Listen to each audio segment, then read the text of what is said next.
Seguramente ya todos se enteraron de esta entrevista que le realizó Sean Penn a El Chapo con ayuda de Kate del Castillo y otras personas.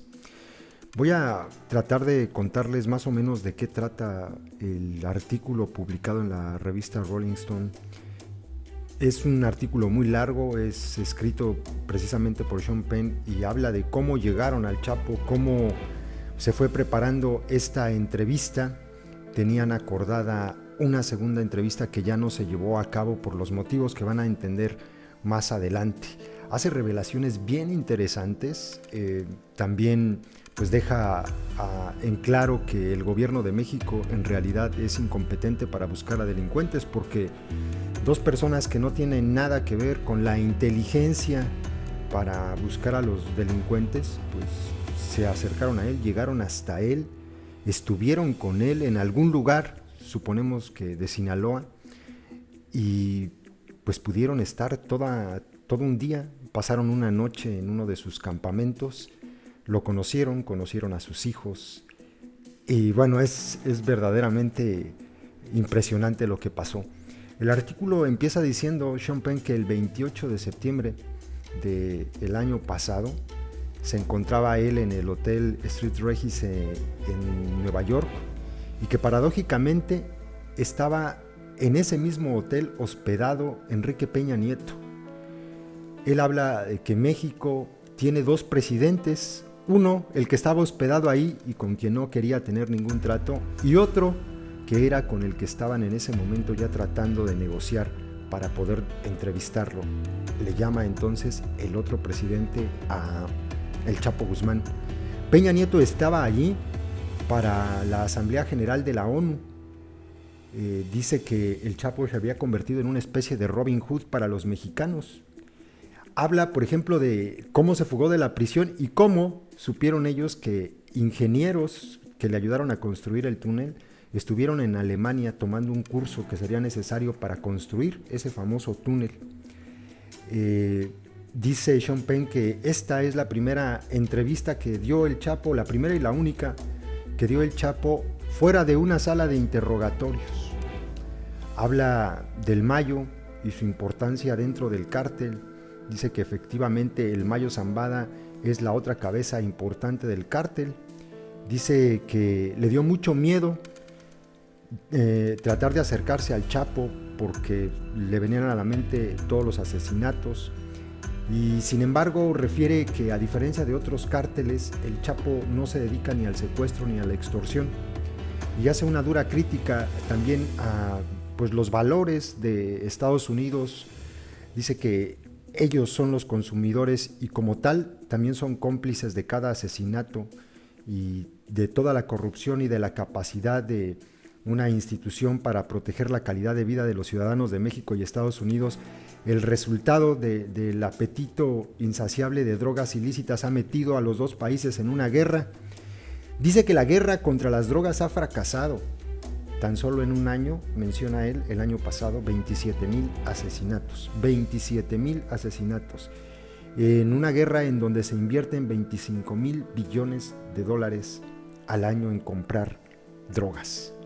Antes de ir a México, tenía que llegar a Los Ángeles, y afuera del restaurante donde estaban concretando la última entrevista, fíjense, en Nueva York, antes de viajar a Los Ángeles, afuera del restaurante, se estaba dando una de las protestas por las flagrantes violaciones a derechos humanos de lo que él dice literalmente el régimen narco de Peña Nieto. Después empieza a hablar sobre Kate del Castillo. Dice que a raíz de que Kate del Castillo emitió en el Twitter aquella carta que le enviaba al Chapo, muchos políticos empezaron a intimidarla por esta declaración. La carta que le escribió al Chapo le costó a Kate del Castillo intimidación y amenazas. Sin embargo, a pesar de eso, a pesar de que ella iba a ser el contacto entre el Chapo y él, le dijo que si quería, pues no la mencionaba en el artículo, y que ella pidió ser nombrada en el artículo. Dice, fíjense nada más, que después de la carta que escribió Kate del Castillo para el Chapo le quiso enviar flores en señal de gratitud, que utilizó a sus abogados, que a Kate le dio mucho miedo y que sin embargo terminó dándole su dirección, pero que jamás pudo darse un contacto, ese primer contacto, y que no recibió las flores, ¿no? Ya para ese entonces se estaba peleando Hollywood por tener la exclusiva sobre su película y que el Chapo le había dicho a sus abogados que solamente le iba a confiar esa exclusiva a Kate del Castillo. Ella fue el contacto, Kate del Castillo, con alguien a quien seguramente, porque Sean Penn lo dice, le cambiaron los nombres a los personajes. Fue el contacto entre Espinosa, una persona a quien nombra así como Espinosa, y otro hombre que era el abogado del Chapo, a quien definen como el Alto. Después de la fuga del 2014, Peña y Chong quedaron, así lo dice Sean Penn, ante el mundo como parias globales. Después de la fuga, Kate del Castillo seguía teniendo contacto con el Chapo a través de mensajes encriptados, a través de comunicaciones encriptadas. El 2 de octubre, el Alto, Espinosa y Kate del Castillo llegaron a México. La DEA los estaba vigilando. Junto con Sean Penn llegaron a México desde Los Ángeles, llegaron a un punto al que no quieren mencionar, pero suponemos que es Sinaloa, alguna ciudad de Sinaloa. Entonces llegaron el 2 de octubre el Alto, que era abogado del Chapo, Espinosa, que era contacto con el Alto y que a su vez era amigo de Kate, y Kate con él llegaron a México. Allí estaban entonces los 4 personajes. Dice que la DEA los estaba vigilando. Aparece entonces en escena un tal Alonso, que era o es un socio del Chapo. Él fue a recogerlos. Dice que cuando estaban ellos hospedados en el hotel, después de haber llegado a esta ciudad de Sinaloa, de repente el tráfico desapareció. Alguien bloqueó todas las calles y apareció un convoy de autos blindados donde iban a ser trasladados ellos. Les pidieron sus teléfonos, sus computadoras, etc. Estaba todo listo para que fueran a ver al Chapo. Se subieron en un automóvil y había 2 hombres. Uno era Alonso, este socio del Chapo, y otro hombre a quien no identificaba Sean Penn en ese momento. A hora y media de camino en coche, después de que iban escoltados por este convoy blindado, llegaron a una pista de aterrizaje donde había 2 aviones. Ahí se dieron cuenta que el otro hombre que se había subido al vehículo donde iba Alonso y donde viajaba Sean Penn era Alfredo Guzmán, el hijo del Chapo. Lo describe como un hombre elegante, guapo y con un reloj de pulsera tan caro que podría costar todo el dinero que tenían los bancos de alguna ciudad. Jamás le vendaron los ojos y él se preguntaba cómo iban a evitar entonces que alguien pudiera localizar el lugar donde se encontraba el Chapo, ¿no? No le vendaron los ojos. También le preguntaba al hijo del Chapo, una vez que lo identificó, que cómo hacían para asegurarse de que no los estaban vigilando una vez que ya iban en el avión, y que el hijo del Chapo, Alfredo Guzmán, se reía y le mostraba un interruptor codificador debajo de la cabina del avión que hacía que el avión marcara una ruta distinta y que además tenían gente dentro de la policía, dentro de los militares, dentro de los aeropuertos, que le avisaban o les avisaban si algún avión militar o de la policía despegaba desde cualquier punto cercano a donde ellos estuvieran en vuelo. Aterrizaron y en el lugar donde aterrizaron los esperaban ya 2 camionetas. Se subieron a estas 2 camionetas y viajaron durante 7 horas por la montaña entre bosques, cruzaron ríos. Se encontraron puestos de control militar. Los soldados se acercaban a las ventanillas y miraban avergonzados, agachaban la cabeza al ver quién iba. Obviamente iba el hijo del Chapo, Alfredo Guzmán, y los dejaban pasar. Dice una frase Sean Penn en el artículo que habla, ¿no?, del nivel de poder que tienen estos hombres en Sinaloa. Dice así: el poder de una cara Guzmán y la corrupción. Punto. Llegaron a un lugar donde no había comunicación por celulares y se dieron cuenta que la única forma de comunicarse era por medio de radios con señales encriptadas, con repetidoras propias del cártel, que estaban en las zonas más altas de estas montañas. Y de repente allí estaba el Chapo. Llevaba una camisa de seda estampada, vaqueros negros. Él le abrió la puerta a Kate del Castillo para que descendiera del vehículo donde estaba y la saludó como quien saluda a una hija cuando regresa de la universidad. Se acercó a él, le extendió la mano, le dijo compadre y le dio un abrazo. Los invitaron a cenar y el Chapo les ofreció pues de todo, ¿no? Carnes asadas, tacos, etc. De pronto él se dio cuenta que pues no había en realidad gran cantidad de hombres que estuvieran vigilando y les hizo el comentario de que no se preocuparan, que había centenares de soldados cuidándolos alrededor de este primer perímetro de seguridad que tenían. Ahí es donde se da cuenta que Alonso era abogado del Chapo, el mismo que lo visitó 2 horas antes de su fuga en el año 2015, y que Alonso afirmaba que él no sabía en esa visita que el Chapo tenía planes de escaparse, que incluso lo interrogaron, obviamente lo interrogaron al abogado del Chapo, que había estado 2 horas antes de la fuga, lo interrogaron y que le pusieron una madriza durante el interrogatorio, algo que salió en la conversación que estaban teniendo durante la cena en este encuentro. También estaba allí en ese momento Iván, el otro hijo del Chapo, a quien describe también como una persona elegante y con otro reloj de pulsera igual al que tenía Alfredo. Habla de que pudo notar que el Chapo le tenía gran aprecio, mucha fe a Kate del Castillo. Le hizo comentarios pues, fuertes, miren, y esto lo coloco entre comillas porque son las palabras del Chapo dirigidas a Sean Penn. Puedo proporcionar más heroína, metanfetamina, cocaína y marihuana que nadie en el mundo. Tengo una flota de submarinos, aviones, camiones y barcos.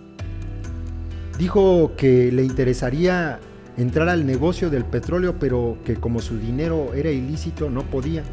Y sin embargo le enumeró una serie de corporaciones y de empresas ilícitas, corruptas, aunque le pidió que no las nombrara cuando escribiera el artículo.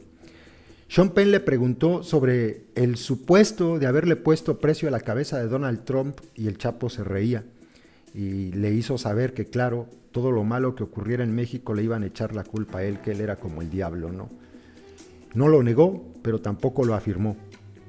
Le preguntaba a Sean Penn sobre el caos en Medio Oriente, estos países que están en conflicto y que eso podría traerle pues algún impacto al negocio de la exportación de opiáceos. Dijo que la pregunta concreta era si él pensaba que existía algún país que se le hiciera difícil para poder hacer negocios con él en aquel lugar, en Oriente Medio, por el conflicto que se estaba llevando a cabo, y la respuesta fue tajante: ninguno. De ese tamaño es el poder del cártel. Después de ese primer encuentro, que no era la entrevista formal, era un encuentro para que Sean Penn le dijera de qué se trataba, qué era lo que quería. En realidad lo que querían era entrevistarlo en forma, ¿no? Y acordaron una cita para 8 días después.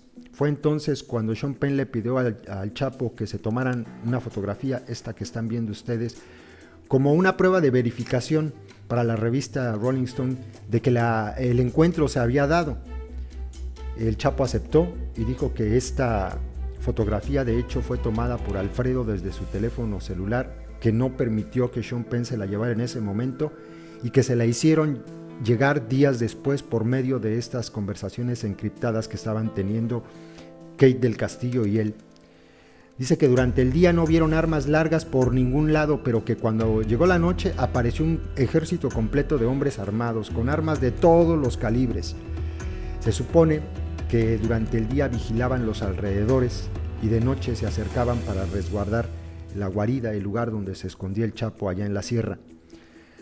Dentro de la conversación, Sean Penn le preguntó que si había conocido a Pablo Escobar y el Chapo le dijo que sí, que una sola vez, que lo había visto en la casa grande de Pablo Escobar. Suponemos que ha de haber sido en la Hacienda Nápoles, en Colombia, ¿no? Suponemos. No dio más detalles. Regresaron después de ese primer contacto. Durante el trayecto estaba lloviendo muchísimo, cayó un temporal enorme esos días en Sinaloa y decidieron regresar por tierra. Se encontraron con un montón de puestos de control militar, 8 horas por carretera hasta la ciudad donde había empezado todo, en Sinaloa, y de allí Alonso se va al Distrito Federal, Espinosa se va a Europa y Kate del Castillo y él se van a Los Ángeles.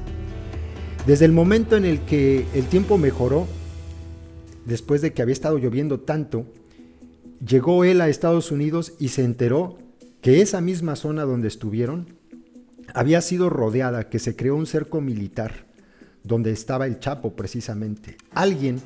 Alguno de las personas que trabajaba con el Chapo cometió el error de llevar un teléfono celular y fue rastreado.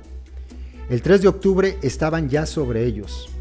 Dice cosas interesantes, información que le hizo llegar el Chapo a Kate del Castillo, que en ese primer cerco derribaron 2 helicópteros de la Marina Mexicana, pero que la Marina Mexicana arrasó a 13 comunidades con armas de fuego disparando desde el aire. Esto fue lo que ocurrió en la zona del Triángulo Dorado, en Tamazula. Esto fue lo que pasó. 13 comunidades fueron devastadas con armas de fuego. La Comisión Nacional de Derechos Humanos luchaba por entrar en la zona de Sinaloa y Durango. La televisión dijeron que había sido una operación quirúrgica. Dice Sean Penn, esto no fue cierto. Entraron y devastaron 13 comunidades. El 6 de octubre hubo una operación con 6 helicópteros Black Hawk de marinos. Entraron a estas comunidades y las familias tuvieron que abandonar sus hogares. Mataron a muchos. Ni el mismo Chapo sabía cuántos muertos hubo. Esto fue enviado en mensajes encriptados a Kate del Castillo, que le preguntaba si estaba bien, porque en la tele pues, se dio a conocer que lo habían herido, y el Chapo lo desmiente, dijo que no lo hirieron jamás, que solamente se lastimó, él se lastimó huyendo una pierna, pero que aquello en Tamazula, en estos lugares del Triángulo Dorado, había sido una masacre.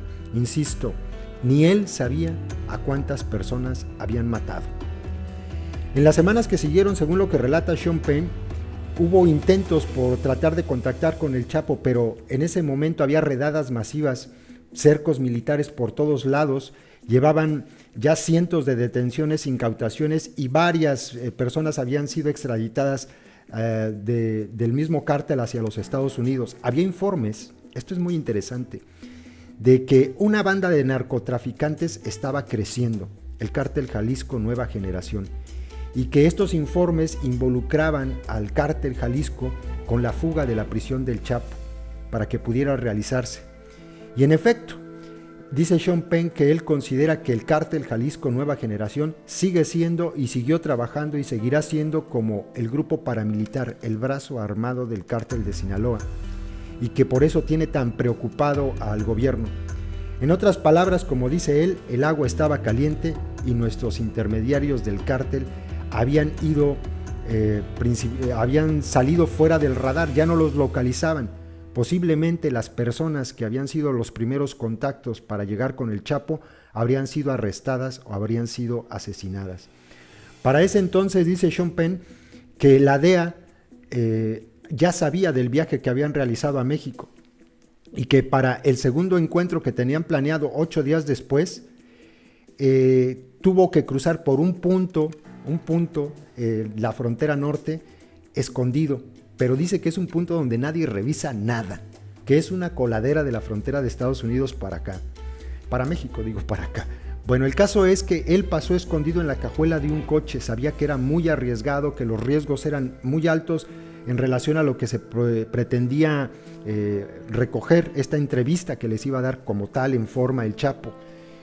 Y acordaron que para no arriesgarse, porque estaban cruzando por territorios de otros cárteles adversos al cártel de Sinaloa, le iban a enviar las preguntas por mensajes encriptados y que él, el Chapo, le iba a mandar las respuestas en video. Esta es la razón por la cual el video, que yo creo que ya todos ustedes vieron, no es un video de buena calidad. Alguien de allá, dentro del cártel, de la gente que cuidaba al Chapo, lo grabó con un celular simplemente. Él envió las preguntas, pero que le extrañaba muchísimo porque él envió las preguntas en inglés y que se tardaron mucho. El Chapo tenía muchas dudas de quién le iba a poder hacer la traducción de las preguntas que le mandaba Sean Penn. De hecho, él le pregunta a Kate del Castillo, ¿estás diciendo que no tiene la capacidad técnica de mandarlo de contrabando a Estados Unidos y no tiene quien le haga la traducción? Concluye después diciendo que probablemente lo que estaba pasando es algo que le comentó el Chapo a Kate del Castillo, que al Chapo no le parecía su vida tan interesante como para que la quisieran conocer más allá de las montañas, que por eso se estaba retrasando en enviarle el video. El video le llegó por fin en un mensaje de Kate del Castillo, se lo mandó a su celular, con la leyenda que decía: el video tiene duración de 17 minutos, dale play. Y entonces aparece el video que ustedes están viendo, donde se ve a él sin bigote, se quitó el bigote, se escuchan gallos, hay en la parte de atrás una camioneta 4x4 blanca, parece ser una gran propiedad de baja altitud por la vegetación que se nota, se ve a sus soldados pasear por detrás de él, se ve incluso a un perro, que se acerca ahí a la grabación. Fue algo verdaderamente informal. Dice que le envió más preguntas, que se saltaron algunas, y sin embargo, esta es la entrevista que él concedió, la que aparece en el blog publicada en la página Rolling Stones. La entrevista comienza con un mensaje del Chapo donde claramente especifica: quiero dejar en claro que esta entrevista es para el uso exclusivo de la señorita Kate del Castillo y del señor Sean Penn. Después hay un segundo que se va a negro. Aclaro que la entrevista pues dura 17 minutos y lo que hemos estado viendo son solamente 2 minutos y medio, me parece. La entrevista es bastante larga. Está escrita toda en la página de Rolling Stones. En la descripción de este video les voy a dejar el enlace para que ustedes vayan y lean la entrevista si gustan leerla completa. Pero esto es lo que le preguntan: ¿cómo fue tu infancia? Y él responde: recuerdo que desde el momento que tenía 6 años hasta ahora estaba con mis padres, éramos una familia muy humilde, muy pobre. Recuerdo cómo mi madre hacía pan para mantener a la familia. Me gustaba salir a venderlo, vendí naranjas, vendí refrescos, vendí caramelos. Mi madre era muy trabajadora, trabajó mucho. Cultivábamos maíz, frijol, yo me ocupaba del ganado de mi abuela y cortaba madera. ¿Y cómo te involucraste en el negocio de las drogas? Bueno, desde que tenía 15 años y después de donde yo vengo, que es el municipio de Badiraguato, me crié en un rancho llamado La Tuna. En esa zona y hasta hoy no hay oportunidades de trabajo. La única manera de tener dinero para comprar comida para sobrevivir es cultivar amapola, marihuana. Y a esa edad empecé a cultivar para venderla, es lo que te puedo decir. ¿Y cómo saliste de ahí? ¿Cómo se empezó todo a expandir? A partir de ahí, de mi rancho, empecé a salir a los 18 años y me fui a Culiacán, después a Guadalajara. Pero nunca dejé de visitar mi rancho, incluso hasta hoy, porque mi mamá, gracias a Dios, todavía está viva allá en nuestro rancho, que es La Tuna. Y así es como las cosas han sido. ¿Cómo ha cambiado su vida familiar desde entonces hasta ahora? Muy bien, mis hijos, mis hermanos, mis sobrinos, todos nos llevamos bien, muy normal, muy bien. Y ahora que usted está libre, ¿cómo ha afectado todo esto? Dice: bueno, estoy feliz porque la libertad es muy agradable y la prisión, bueno, para mí es normal porque he tenido que tener cuidado durante unos años en algunas ciudades y no, yo no tengo nada que sentir, algo que me duela de mi salud o mi mente, me siento bien. ¿Es verdad lo que dicen que las drogas destruyen a la humanidad y hacen daño? Y responde el Chapo: bueno, es una realidad que las drogas destruyen. Por desgracia, como ya he dicho, donde crecí no había otro camino y todavía no hay manera de sobrevivir, no hay manera de trabajar en nuestra economía para poder ganarse la vida. Le preguntan: ¿crees que es cierto que eres el responsable por el alto nivel de adicción a las drogas en el mundo? Y dice: no, eso es falso, porque el día que yo no exista no va a disminuir de ninguna manera en absoluto. El tráfico de drogas, eso es falso. Hizo crecer su negocio de la droga y ampliarlo cuando estaba dentro de la cárcel. Y responde el Chapo: de lo que puedo decir y lo que sé es que todo está igual. Nada ha disminuido y nada ha aumentado. ¿Qué pasa con la violencia que se adjunta a este tipo de actividad? En parte es porque ya algunas personas ya crecen con problemas y hay algo de envidia y tienen información en contra de otra persona. Eso es lo que crea la violencia. ¿Te consideras una persona violenta? No, señor. ¿Eres propenso a la violencia o la usas como último recurso? Mira, todo lo que hago es defenderme nada más, pero empezar problemas, nunca. ¿Cuál es su opinión acerca de la situación en México? ¿Cuál es el panorama que ve para México? Bueno, el tráfico de drogas ya forma parte de una cultura que se originó a partir de los antepasados, y no solo en México, esto es en todo el mundo. ¿Considera que su actividad, su organización es un cártel? No, señor, no todos, porque las personas que dedican su vida a esta actividad no dependen de mí. ¿Cómo ha evolucionado este negocio desde el momento en que empezaste hasta el día de hoy? Es muy diferente. Hoy en día hay un montón de drogas y en aquel entonces lo único que había era marihuana y amapola. ¿Cuál es la diferencia en la gente de ahora en comparación con la de entonces? Hay una gran diferencia porque ahora día tras día los pueblos son cada vez más grandes y hay más de nosotros y un montón de diferentes maneras de pensar. ¿Cuál es la perspectiva que ve para el negocio? ¿Crees que va a desaparecer? ¿Va a crecer más? No, no va a terminar porque al paso del tiempo somos más personas las que nos dedicamos a esto y esto nunca va a terminar. ¿Cree usted que las actividades del terrorismo en Medio Oriente de algún modo impactarán en el futuro del tráfico de drogas? No, señor, no hace una diferencia en absoluto. ¿Usted vio cómo fueron los últimos días de Pablo Escobar? ¿Cómo ve sus últimos días en relación con este negocio? Sé que un día voy a morir, espero que sea de causas naturales. El gobierno de Estados Unidos cree que el gobierno mexicano no quiere arrestarlo. Lo que quieren es matarlo. ¿Qué piensa? No, creo que si me encuentran me van a arrestar, por supuesto. Con respecto a tus actividades, ¿qué crees que pasaría si te arrestan? ¿Habría impacto en México? ¿Crees que habría un impacto sustancial? De ningún modo, de ningún modo. ¿Por qué? Debido a que el tráfico de drogas no depende de una sola persona, depende de un montón de gente. ¿Cuál es su opinión acerca de quién tiene la culpa aquí? ¿Los que venden las drogas o los que usan las drogas y crean una demanda para ellos? ¿Cuál es la relación entre la producción, la venta y el consumo? Si no hay consumo, dice el Chapo, no habría ninguna venta.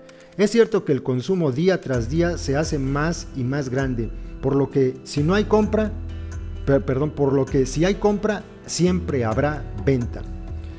Y le dicen, oímos que el aguacate es bueno para usted, oímos que algunos productos, la guanábana son buenas para usted, etcétera. Pero nunca oímos que nadie haga publicidad respecto a las drogas. ¿Usted ha hecho alguna publicidad para inducir al público a consumir drogas? Dice, de ningún modo. Dice, lo que le llama la atención a la gente es que quiere saber qué se siente o cómo se siente y entonces se crea la adicción, pero nosotros no hacemos ninguna publicidad, la hacen ellos. Tiene razón. ¿Tiene algún sueño? ¿Sueñas?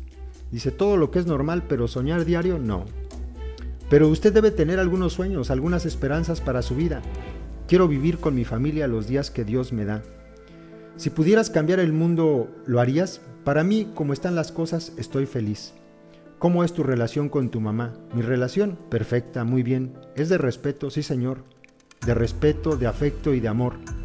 ¿Cómo ve el futuro para sus hijos y sus hijas? Muy bien, ellos se llevan muy bien. La familia se lleva muy bien. ¿Qué hay de tu vida? ¿Cómo ha cambiado tu vida? ¿Cómo has vivido desde que te escapaste? Con mucha felicidad, a causa de mi libertad. ¿Alguna vez utilizaste drogas? No, señor. Hace muchos años sí. Lo hice para probarlas, pero un adicto no. ¿Hace cuánto tiempo? Dice, yo no he probado ninguna droga en los últimos 20 años. ¿Acaso no te preocupa que estás poniendo en riesgo a tu familia con tu escape? Sí, señor. Por tu escape reciente, sientes que por tu escape reciente, tú quieres tener tu libertad a cualquier precio, a costa de lo que sea. Dice, yo nunca pensé en hacer daño a nadie. Todo lo que hice fue pedirle a Dios y las cosas funcionaron. Todo está perfecto. Yo estoy aquí, gracias a Dios. Las 2 veces que se escapó vale la pena mencionar que no hubo violencia. Dice, bueno, en mi caso no llego a esto. En otras situaciones lo que he visto es que las cosas ocurren de manera diferente, pero aquí no usamos ningún tipo de violencia. Teniendo en cuenta lo que se ha escrito sobre usted, lo que se puede ver en la televisión, se dicen cosas sobre usted en México, ¿qué clase de mensaje le gustaría transmitir a la gente de México? Bueno, puedo decir que es normal que la gente tiene sentimientos encontrados debido a que algunas personas me conocen y otros no. Esa es la razón por la que digo que es normal, porque los que no me conocen pueden tener sus dudas acerca de mí, si soy buena o soy mala persona. Si le pido que defina a su persona, si yo le pidiera que en lugar de que usted fuera Joaquín, se viera desde fuera, ¿cómo definiría a Joaquín? Bueno, desde mi punto de vista, Joaquín es una persona que no está en busca de problemas de ninguna manera. Aquí es donde termina la entrevista. Dice Sean Penn para finalizar su artículo que desde la visita que tuvieron en aquellos primeros días de octubre, supieron que la zona del Chapo era una verdadera zona de guerra, que derribaban helicópteros, que habían matado a mucha gente, y que el viernes 8 de enero se enteraron de que lo habían capturado vivo y que no dejó jamás de pensar en esa entrevista y en ese encuentro que tuvieron allá en Sinaloa. Muy interesante lo que narró. Yo ahí se los dejo, compas. En la descripción del video les voy a colocar el enlace para la entrevista completa, ¿vale? Para el artículo completo, para que lo vean. Y ojalá publicaran la entrevista completa, valdría la pena verla. Saludos a todos.